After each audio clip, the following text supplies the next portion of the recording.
Alors, j'ai écouté tout à l'heure Maurice Poulain, qui est un astrologue québécois. Je crois l'avoir rencontré en 1985 à Salon-Provence. Mais on le voit sur les émissions québécoises sur Internet.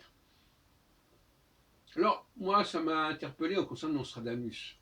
Je sais que j'ai beaucoup travaillé sur Nostradamus, mais que je n'utilise absolument pas Nostradamus pour faire des prévisions.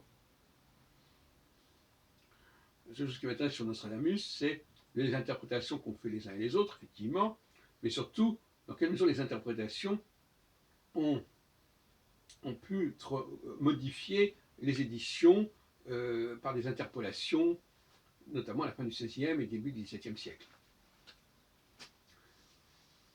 Cela dit, comme le fait Pierre Brindamour, qui est justement lui-même également québécois, que j'ai bien connu, qui est mort en 95-96, et j'ai bien connu pendant son passage à Paris, puis ensuite quand je suis allé faire une conférence à Ottawa, eh bien, il y a des sources, effectivement, il faut chercher les sources des quatrains. Tout ce qui se retrouve dans les quatrains renvoie à des sources. Alors, le cas le plus remarquable, c'est ce qu'a montré Chantal Yaroutsos, savoir que certains quatrains sont simplement repris de guides de voyage où on donne des séries de villes, ce qui a permis d'ailleurs l'histoire du quatrain Varennes. Alors, ce Varennes dans les centuries, c'est le Varennes qui se trouve en Bretagne, non pas le Varennes qui se trouve en Argonne, à l'est de la France. Alors, effectivement, il y a cette équipe de 1999. Je pense que c'est encore ça doit être inspiré par un certain texte qui a dû... attention, pas un texte que Nostradamus aurait utilisé, pas forcément, que quelqu'un qui était chargé de remplir les cases des quatrains et des centuries a utilisé comme ça, parce que quand on doit, vous savez, quand on est payé pour, à la ligne pour remplir des cases, eh bien on prend un peu n'importe quoi.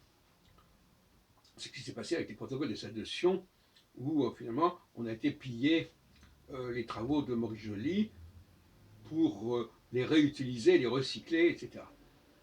Et ça me conduit à parler de la question du recyclage dans la Bible, cette fois-ci. C'est-à-dire, dans la Bible, visiblement, on retrouve des anciennes prophéties, on retrouve des tas de prophéties, finalement, qui datent certainement de différentes périodes et qui cohabitent. C'est pour ça que cette prophétie perturbe considérablement ce que j'appellerais la prophétologie biblique, à savoir que on a des textes qui se sont succédés et qu'on retrouve, se sont succédés dans la diachronie et qu'on retrouve dans une sorte de synchronie. Bon, ben ça, c'est extrêmement fâcheux, évidemment.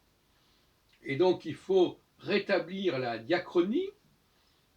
Le cas du schéma Israël est bien connu, n'est-ce pas? J'ai montré que dans le Deutéronome 16, on a un mélange, parce que le Deutéronome, c'est quelque chose, c'est une sorte de fabrication. Le Deutéronome, à la fois, parle de la transmission de la tradition par des textes qu'on met sur son front ou sur les poteaux de sa porte, et puis en même temps, il nous dit, tu mettras ça dans ton cœur, etc. Donc c'est complètement contradictoire. Donc il faut faire le ménage, c'est absolument indispensable.